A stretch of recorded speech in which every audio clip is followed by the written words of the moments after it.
It's time for the Superpole race for round 11 of the 2025 World Superbike Championship. Let's head down to the grid and join James Toseland for the grid walk.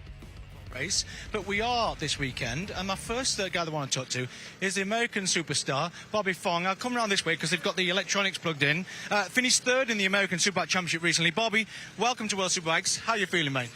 I feel pretty good. We're learning each time out there. We're trying different things each session, so not only are we learning the track and the tires, we're learning as a team together. So it's been fun. The atmosphere has been great. World Superbike's been treating us really, really kindly. So we're looking forward to improving this race and improving in race 2 as well.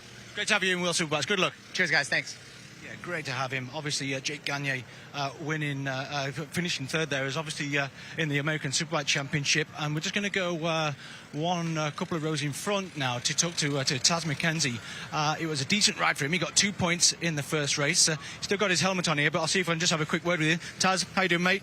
Couple of points in race 1. How are you feeling for this one? Yeah, all good. I just had a bit of a rough day yesterday. I got hit at the first corner and then I had a moment which was my fault and got smashed into the back of. So yeah, wasn't ideal, and then it basically created like a new compound of Pirelli for me. I had a big slit down the middle, so it was a bit of a just kind of bring it home yesterday more than anything. So hopefully reset today and try and have 2 more bites at the cherry. Are you able to use the qualifier in this? Yeah, I think so. We haven't done so much on it, only a couple of laps in FP3 in qualifying, but I think the majority of the grid will be the same. So yeah, hope for the best. Good luck, Taz. Thank you, mate.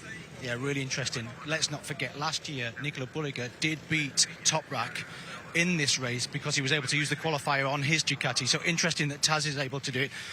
Ryan Vickers, it's not been an easiest weekend for you with all the news and that, but you've been riding well, 12th. Really good, strong result for you yesterday. Yeah, really happy. You know, it's never easy when things like that are on the horizon. I've known for a little while, but, you know, when it comes out in the press and people start talking about it, it creates a different effect. It's a shame. We're riding well, and, you know, each round, even though it's coming into the last 2 rounds, each round I work with the team. We're improving the bike. We're learning more about me, my feeling, and how to make me better. So it's a shame, but, you know, we're going to keep pushing. I'll treat these last 2 races as if I was continuing last year, put everything into the team, put everything into my riding, and let's finish off strong. Just to confirm, there's no possibility on World Superbikes you will be going to BSB, or is there still a chance?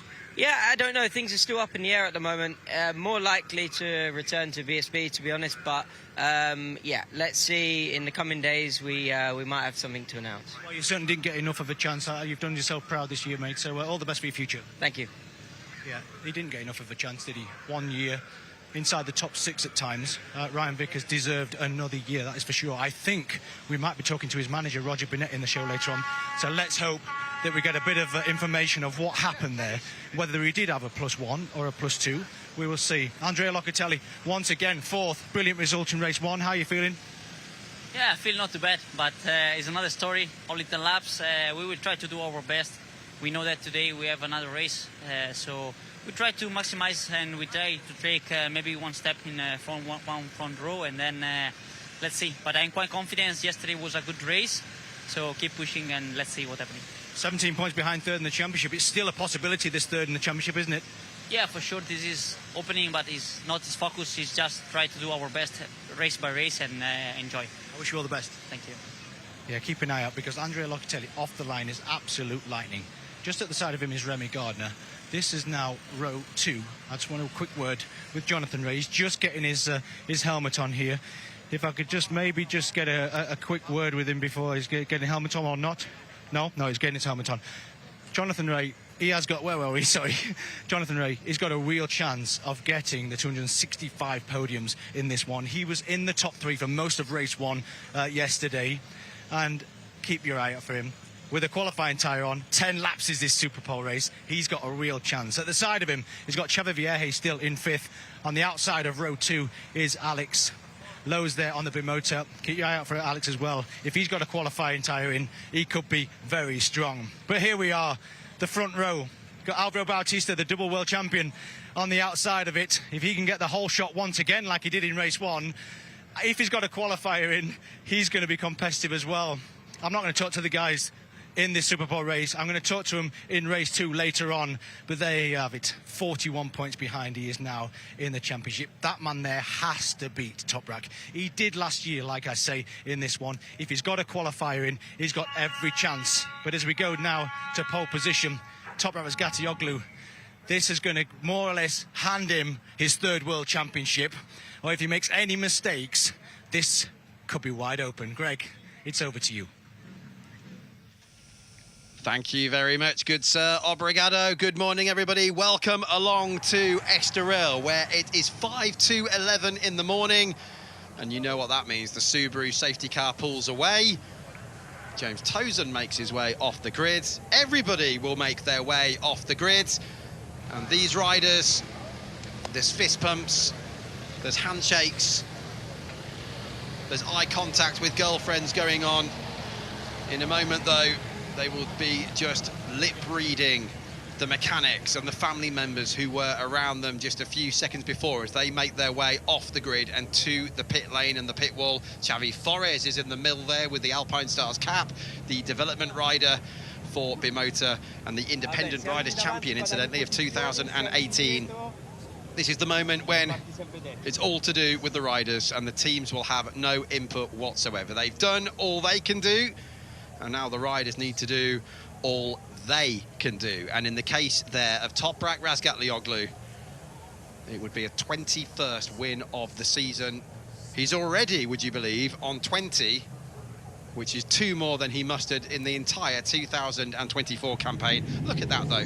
Double Buligas wins, but the same number of podiums, and each of their fastest laps was the best part of a full second quicker than this man, Álvaro Bautista, in yesterday's race 1. It was absolutely spectacular. The initial information we're getting through from Pirelli is that Van der Mark's gone for a harder front tyre, but we've got a few on the qualifying rear. Vierge, McKenzie, Lecuona, they're all on the soft rear tyre here at Estoril. Here we go then. Welcome to the wonderful circuit of Estoril as we get all set. This will be a very entertaining, very dramatic event. Let's take a look at how they line up on the starting grid then. Toprak Razgatlioglu from Nicolo Bulliga and Evio Bautista. Then followed in with Alex Lowe's, Xavi Vierge and Jonathan Ray. Remy Gardner, Andrea Locatelli, Axel Bassani, Andrea Iannone, Ryan Vickers, Michael van der Mark, Garrett Gerloff, Tarrant McKenzie, Heike Lukanoa, Yanni Montella, Tino Rabat, Bahattin Sofagulu, Michael Rinaldi, Shigen Nakashima, Bobby Fong and Ivo Lopez in the running orders. This is going to be a very interesting run as we head down towards the first corner. It's the Superpole race at this legendary circuit. What are we going to see? Let's check in with our commentary team as well at TNT, Greg and James. Okay, so pretty much all of them are Hondas with the exception of Taz McKenzie. So we'll see if that can make a difference as they get away now on the warm-up lap. I'll remind you of the starting positions with only 10 laps ahead of us. Razgatlioglu, Bulliga, Bautista, Alex Lowe's, Vierge, Ray, James Tozen alongside us in the commentary box. But first of all, good morning to Shaky Byrne from the pit lane. Good morning, Greg. Yep, down here in pit lane. A little bit of cloud cover here today. Not quite as warm as it was yesterday. I've borrowed a gun from BMW. Toprak Zimmer lent me that, so we'll have a little look. Sounds a bit dangerous. Yeah, it's me and a gun. That's the last thing you need. It's 30 degrees track temperature, boys. So track's nice and warm. The soft tyre or the hard tyre should work. It'll be interesting to see who does what. But there's only 12 points available for a win here in the Superpole race, and lots of riders purely talking about this race to build themselves a grid position for the race 2 this afternoon, the longer feature race. So back to you guys, see how we go on. Thanks, guys. Thank you very much indeed, Shaky. You're going to have the fantastic view down there, and you're going to feel all those reverberations, aren't you, as they bounce off the rev limiter. There's a reminder of the manufacturer's situation. These guys, Ducati, just one ahead of BMW. BMW have never won the manufacturer's championship. How do you call it, Mr. T? Well, you can't, and that's how we love it, isn't it? It is going to be so close. Can this man here get one more podium at least before this amazing career of his comes to a close next week, he could get 265 podiums. Is it going to be 120 wins if it all kicks off in turn 1 here in Estoril? Let's not leave anything on the table. Let's just hope that anything can happen, because it should and will happen in this race. With qualifying tyres on the rear of some bikes, this is everybody's game. Nicola Bulliger, though, 41 points behind. He has to get the whole shot. He has to get in front of this man into turn 1, and he has to dominate and muscle the world champion out the way to have any chance of going into Jerez with a chance of being a world champion. It's going to be a very quick lights-out procedure. They're all lined up on the grid then. Here we go. It's the Tissot Superpole race from Estoril. Green flag at the back, red flag, and we moved away. It's all eyes to the lights. Top Rack's getting ready, so's Lowe's. Bulliger versus him down to turn 1. Lights out now. We're underway in Estoril. Great getaway again from Top Rack Razgatlioglu. Not a great getaway, though. Coming down towards turn 1 from Nicola Bulliger. He's passed already by Bautista, who makes up into turn 1, and he blocks off Top Rack and allows Bulliger to go through on the inside. Are we going to get through turn 1 this time today? Yes, we are. It's a Giacani 1-2, and Bulliger gets ahead. Bautista played the team game perfectly there. Top Rack just going too far wide the first corner. Alex Lowe's being passed out. Jonathan Ray and Andrea Locatelli going through on the inside line as well. Top Rack down to third, but can he have a go on Avrio Bautista to try and get through as they come up now down towards turn number 6 on the inside line? Top Rack's going for it. He's not holding back anything at all as he moves to the inside line. Last of the lane breakers try and find a position. Nothing going on, but Bautista runs a bit wide. Top Rack senses the opportunity, and Top Rack goes through.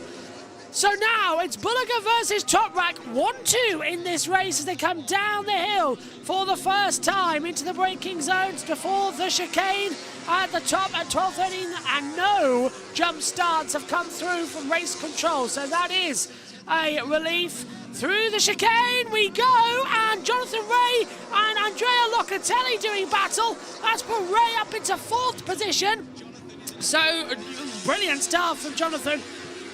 Nakashima's down as well. He's up into a 19th position. No jump starts, as you can see from race control, with the mightily reduced field of just 22 compared to what we started this weekend with a couple of injuries forcing riders out. Down the straight we go then. Lap 1 complete, 9 to go, and Bautista is now dropping back, and the top 2 at the front going side by side as Top Rack goes on the inside line down into the right-hander at turn 1. Gets ahead of Nicola Bulliger, has to sit the bike up.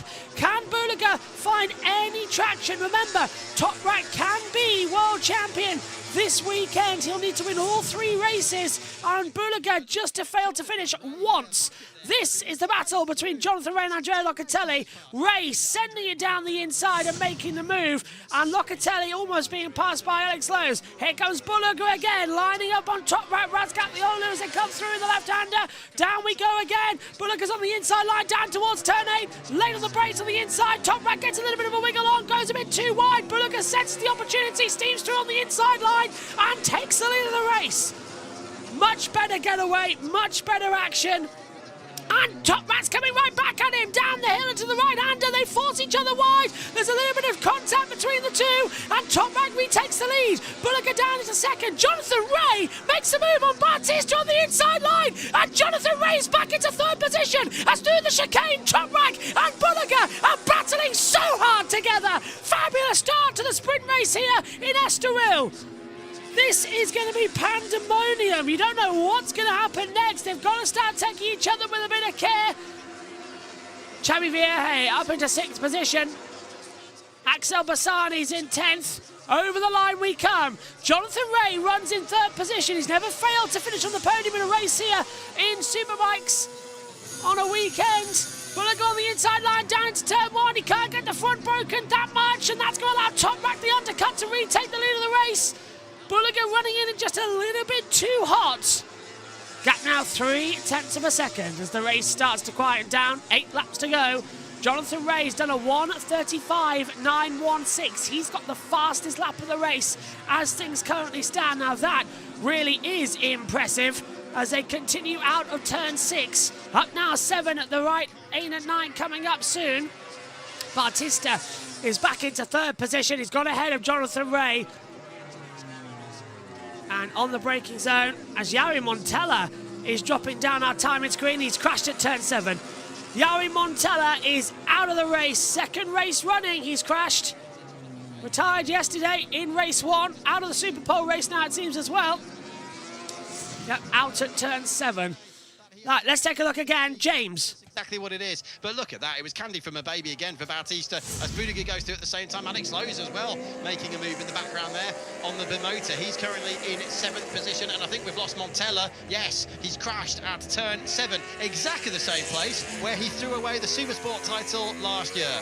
Oh, look at Jonathan putting Bautista under pressure, kissing the rear tyre at turn 13. Watch the exit though.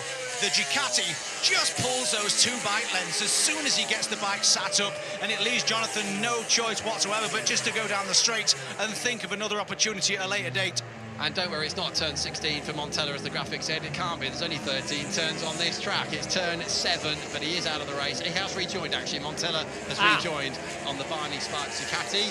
So we come down into turns 2 and 3 again, and here's Montella. He'll have damage on the right-hand side, I'm sure, because it would have been a front-ender. It's a downhill drop there. There's Toprak, Budiger. Oh, Bautista again with Jonathan Rea, trying to go on the defensive, and it's actually backing Jonathan Rea up now into Locatelli, Vierge, and Alex Lowe's. Now, what about a Vierge podium, I wonder, because he is on the soft qualifying tyre. He made a very good start. He was crowded out on the opening lap. He should be higher than he is in 6th place, but we'll have to see how long the tyre lasts. But in theory, at least, Vierge has a lot more grip on the rear than those around him. Jonathan's so close to the back of Bautista. Bautista had a bit of a moment on the way into turn 6, and it just sat Jonathan up a little bit, and he went slightly wide, but he's back on him again. Look at the mid-corner speed of Jonathan compared to Alvaro Bautista. And here he comes surely into the chicane. Watch this. No, he's just having a look at him, isn't he? Just to see where he's strong and where he's not. But on the exits of the corners, it's very difficult to get close. But just as you go through this turn 11-12 section here, is he going to be able to go underneath him into turn 13? I don't think so. But once again, he's going to have to get as close as he can to the back of the V4 Ducati to get down the straight as well as he can. That looks like a really good chance this time. But look at everybody coming behind them, Greg. Yeah, well, they turned back the clock yesterday with a great scrap, didn't they? Jonathan actually had a problem with his front brake at one point, James. He said it came right back to the bar and he had a very scary moment and nearly crashed. But now his teammates up alongside him. Andrea Locatelli goes through. Locker, the only rider other than Toprak and Budiger to have won a race so far this season. Vierge right up with them as well. Now, is it going to be Locatelli who starts to attack Alvaro Bautista? And of course, James, there's a vested interest there, isn't there, for their championship positions as well? It certainly is. There are only a couple of points between them. 2 points to be exact. 15 points now behind Petrucci going into this race. But unfortunately, Danilo is not in this race. And this is Michael Ruben Rinaldi coming into the pits. Rinaldi's out. Looks like Toprak is starting to just eke out a bit of a gap here. Yeah, Rinaldi may be feeling unwell again. He was out yesterday, wasn't he, with gastroenteritis. So poor Michael Ruben Rinaldi feeling really, really under the weather. The half-Italian, half-Venezuelan rider pulls into the pits on the Moto X Yamaha. Teammate, of course, to Bahat and Sofoglu, but as we say, look at the bunching effect now. This is a real crowd, a real gaggle. Bautista, Locker, Jonathan Rea, Vierge, Alex Lowe's, Gardner, Iannone, 3rd through to 9th place are covered by just 1.5 seconds. Vierge and Alex Lowe's absolutely together. Vierge made a mistake. Yeah, and that's going to allow Alex Lowe's to come back through on the inside line. Meantime, the 55 has got ahead. So Andrea Locatelli has got ahead of Jonathan Rea on the back half of the circuit as they will continue to try out the last corner. Down towards turn 11 we go. Laps now 5 of 10 as we're halfway in this race. Razgatlioli leads. Budiger with the fastest lap now, 1:34.973. It's all behind though once again, just like we saw yesterday. 3rd and back, always running together. It's the same running order. Bautista, Locatelli, Rea, Vierge, Lowe's, Gardner, Iannone in that mix. Just a repeat of what we saw in race 1 yesterday, which is continuing to try the effects and continuing to push that effect coming into it. Oh, Bautista had to stand up a little bit there as well and sit the bike up. He did not happy with that one as Iannone going to go through on Gardner. Gardner's under attack from Xavi Vierge as well, so that's all messed up there further back as well. But Iannone should have the move here. Gardner's not looking that great after getting passed by Xavi on the inside. Iannone's going to go for it down the hill and towards turn number 7 and 8, and he's taken him. Iannone goes through. There's Top Rack and Bulliger. The gap now 0.2 of a second. Bulliger's fighting back. Remember, if Bulliger wins just one race this weekend, the championship has to go down to Jerez in 7 days' time. But if Top Rack wins all 3 races and Bulliger fails to score in just one, then Top Rack is the champion. So there's a lot on the line here this weekend. But I don't think that we're going to see that. I really don't think we're going to see that. Because this championship has got all the hallmarks of going down to next Sunday. Over the line we go then. It looks like it will go down in the final, but can Bulliger fight back and take the sprint away down towards turn number 1, late on the brakes? Top Rack's going late. Bulliger's trying to avoid that slipstream, just keeping himself together. It's a valiant effort, a valiant charge. I'm of the opinion this could work very well. We are yet to be seeing anything different to change my opinion as they go through turn 3. Nakashima and Lopez have passed Tito Rabat. Now Rabat's dropped down to 19th position on our timing monitor. Yardi Montella, and Ian only passes Xavi Vierge now, so he's up into 7th position. Yeah, just as a focal point, Yardi Montella is still circulating out there on the circuit, which is good news. Jonathan Ray's crashed! Jonathan Ray has crashed out of the Superpole race from 5th position. He's gone down, and that is not at all good news. He's dropped the front, coming in right in front of me on the TV pictures. Jonathan Ray is out. Now, he's okay, he's up, getting the bike. He might be able to restart, but he's gone down. I am so sorry. This afternoon, he's trying to get it restarted. Well, he went down with a fight, didn't he? And it's classic Jonathan Ray. Here's a Just replay. Oh, such a shame.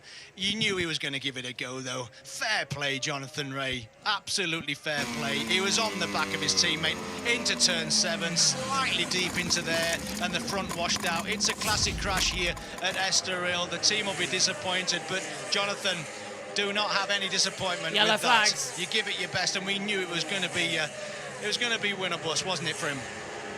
That was Alex Lowe's running wide in the background there as well, but Jonathan ended up on the old circuit layout here, down to the hairpin they used to have down at turn 7. In the meantime, his teammate now flying the flag for Patamaxis Yamaha. This is the fight we've been talking about for 3rd in the championship as well, with Danilo Petrucci and his hand injury keeping him out of action. It was actually an old hand injury from a test in MotoGP when he crashed at the hay shed, would you believe, at Phillip Island back in 2016, and he had some screws in that hand and had an accident, incredibly, in the gym on Friday of last week and slammed his hand on the wall. And the pressure on the screw has actually damaged the bone, so Petrucci's going to be going under the knife with surgery on Monday, tomorrow, to try and race next week in Jerez. If it stays like this, Petrucci will still be 3rd in the championship with these two absolutely breathing down his neck. It's going to be only 11 points covering Petrucci, Bautista and Locatelli in that order going into race 2, but of course they may well get ahead of Petrucci by the end of the weekend.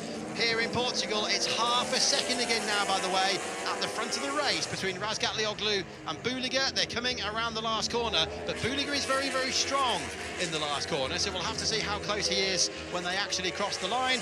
2 laps remaining now.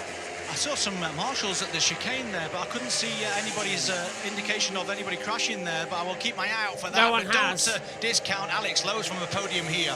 This is the caption of Top Rat with Nicola Bulliga just behind him still. The gap is now 0.5 of a second. We're keeping an eye on that, but Iannone is also very fast at this point. 2 laps to go, though. Can Iannone get past Bautista?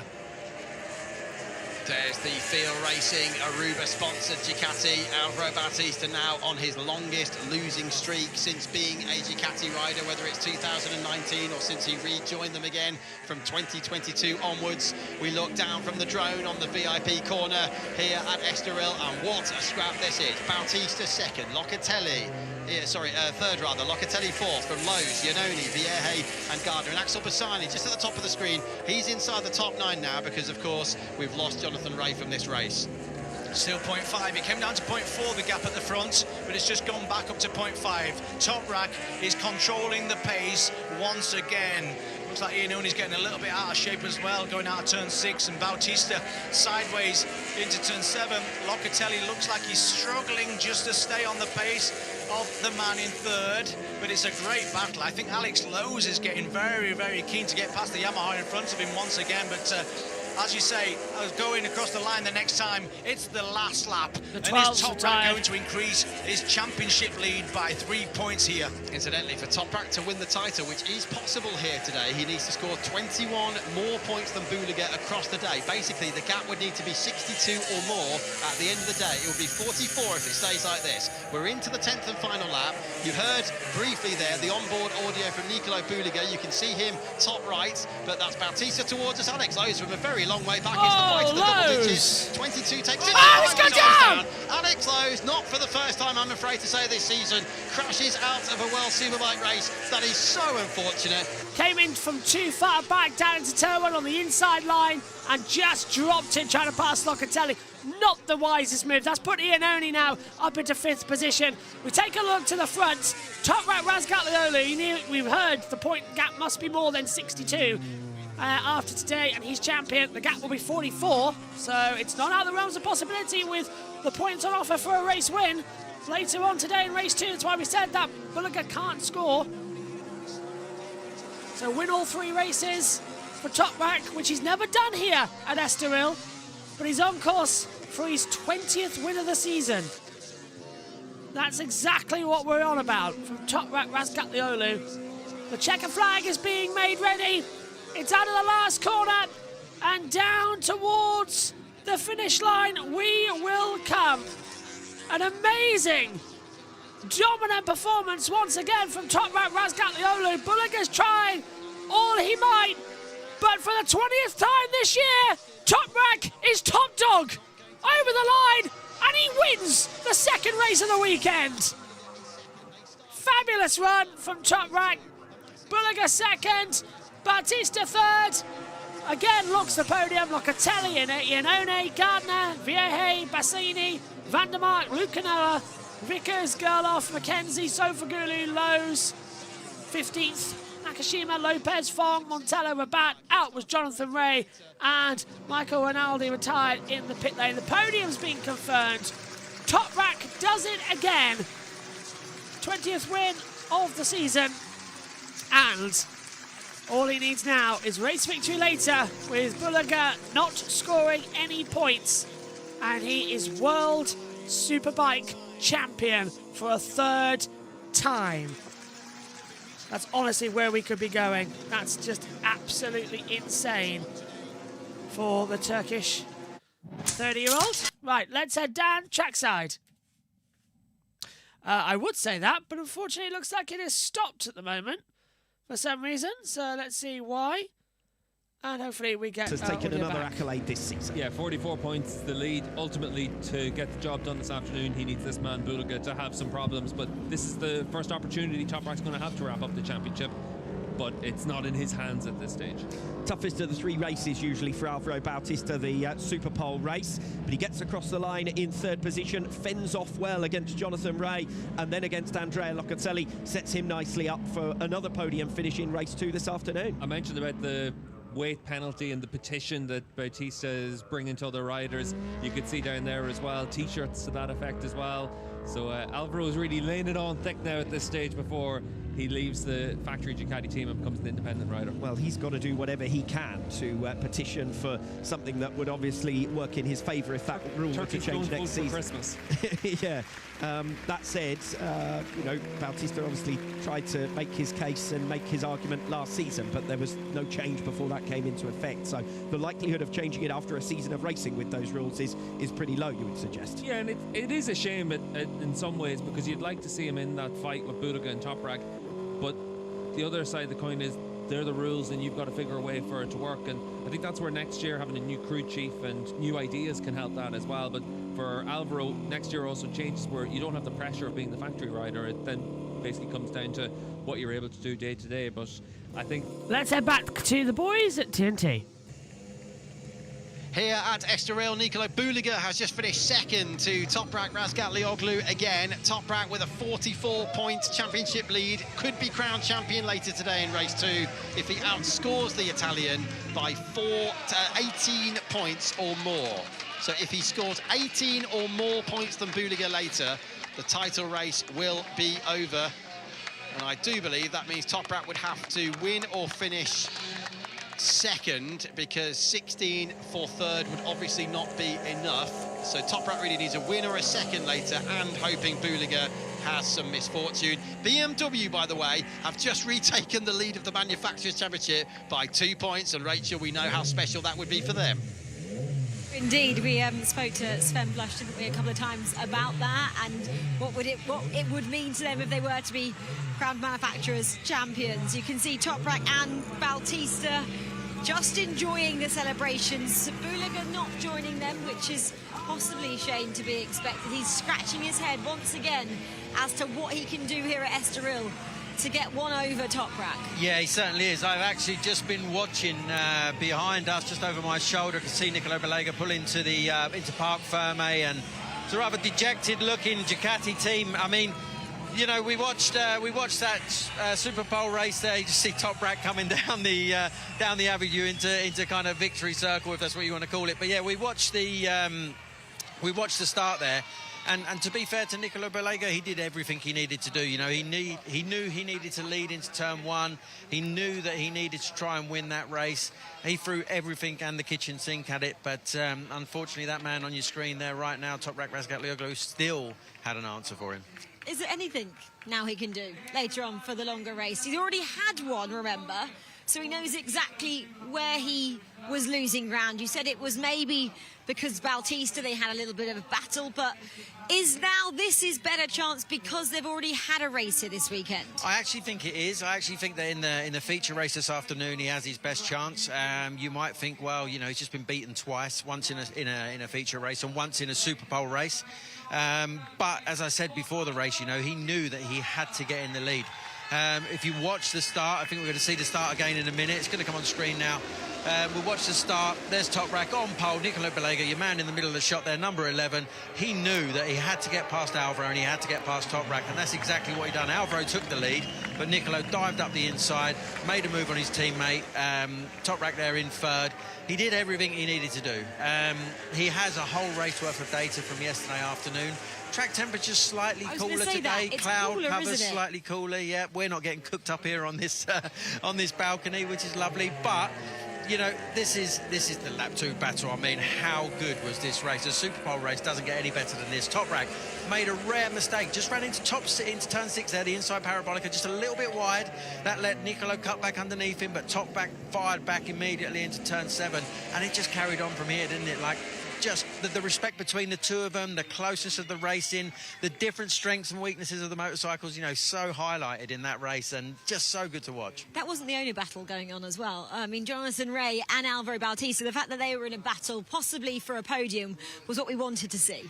Jonathan, I mean, look, there's 265 podiums available before he retires full-time at the end of this year, and, you know, number 65 wants that last podium, doesn't he? And he gave it absolutely everything. Here he is on the back of Alvaro Bautista. Alvaro hasn't quite had the pace of Toprak and Nicolo this weekend, but there's been a big battle between the rest of them, and you know, Jonathan done a great job. Unfortunately, as we saw, went down trying, but better to go down trying than given up, right?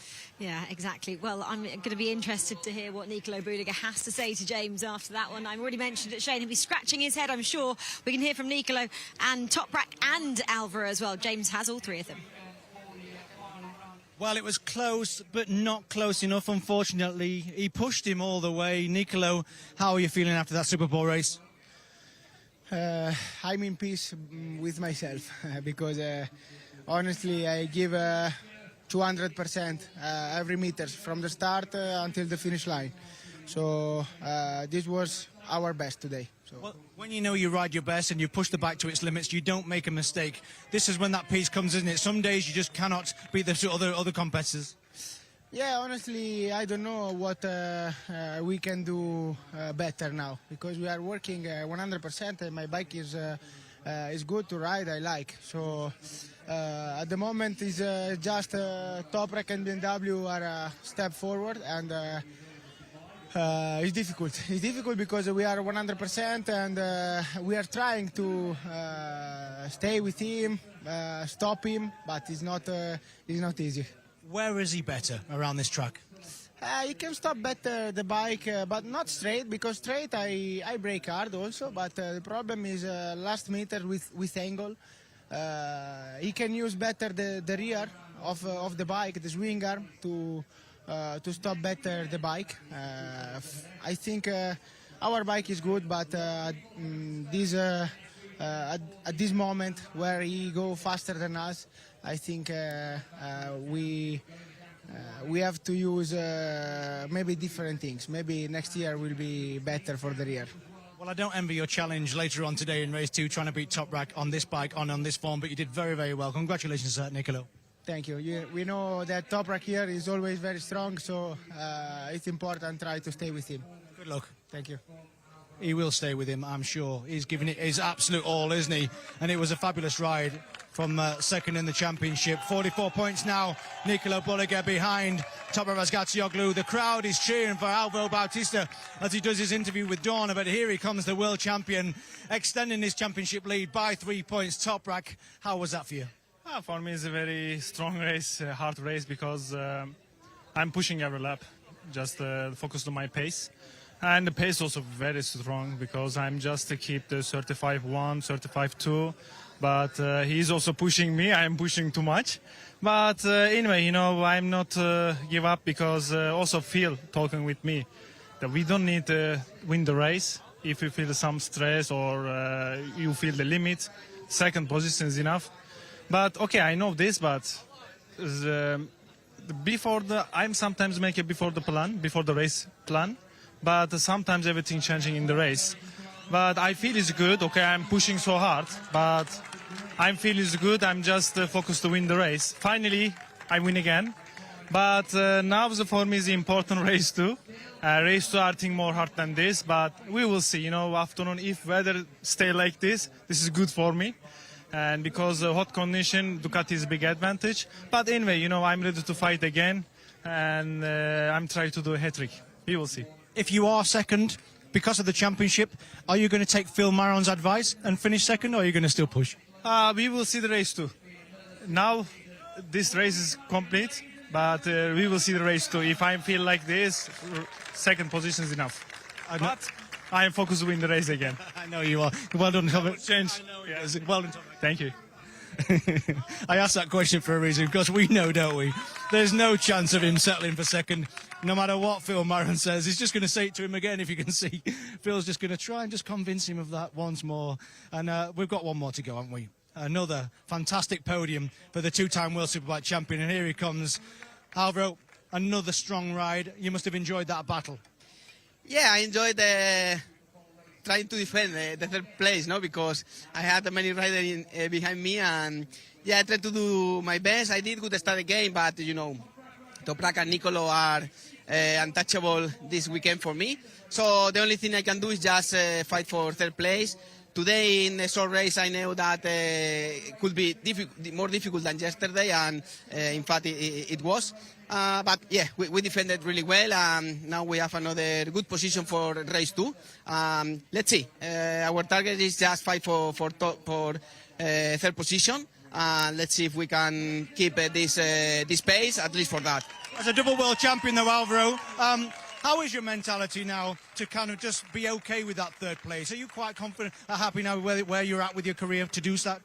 Yeah, first of all, you have to see which is the situation you have, no? And already now I'm not using the same weapon than the other, no? So I'm for sure penalized, so I'm not in the same condition from the other. So I try to get the maximum of I have, no? So that's all. In some places I felt a bit more stronger. In some places I felt less. But the reality is that I'm not in the same situation as the rest. So it's not fair, because I'm clearly in disadvantage for all the grid. So I have to keep calm and to don't try to overpass the limit you have, no? So this is the situation. It's not fair that not all the riders can use the same weapons, no? So that's all. I think basically it starts from there. I think with the same condition, I'm able to be more competitive, but mentality, I'm strong, and I just try to get the maximum in all the conditions. Well, it's still 2 races and 2 podiums. Good looking race too, Alvaro. Thank you very much. Thanks. Back to you, Rachel. Yeah, this weight problem obviously has been causing issues for Bautista for not 1 but 2 seasons now. So unfortunate for him, but it is what it is, and it is a rule. In terms of the top 2, he mentioned they're in a league of their own. Toprak saying for race 2, he's happy to settle for a win. On the other hand, Bulega saying he doesn't know what he can do to get the win. Yeah, I think that, Toprak knows that, he's a smart guy. He knows that a second place is more than good enough. However, he's a winner, and you know full well that Toprak's going to go for that victory. But Nicolo Bulega, like I said earlier on, I think he has his best opportunity at trying to take it to Toprak in this second feature race, because they had a feature race yesterday. He knew what he did. He knew that he got stuck behind Alvaro in the beginning. He rectified that problem this morning in the Superpole race, and he'll try and do the same again this afternoon, and then not use too much front tyre so that he's got some left to fight with. Well, here we go. This is the Superpole podium. Troy Bayliss, they're giving out the awards. Greg, you can take this one. Oh, thank you very much indeed. Troy Bayliss, of course, 3-time world champion, who we heard from earlier on in the show. Some amazing fights, weren't there? The most memorable one, of course, is when he actually didn't win. 2002, the best motorsport finish ever. Troy and Colin Edwards at Imola. Troy, of course, was the 2001 champion, and then again in 2006 and 2008. And who would ever forget that substitute ride in Valencia in MotoGP when he was subbing for the injured Sete Gibernau and won the Grand Prix in that Rossi-Hayden battle, which went, of course, in favour of Nicky Hayden almost 20 years ago now. Well, we will be back for all of the action from the World Superbike Championship later on today for race 2. Join us then, when it's Toprak 2 out of 3 here at Estoril. Bye-bye.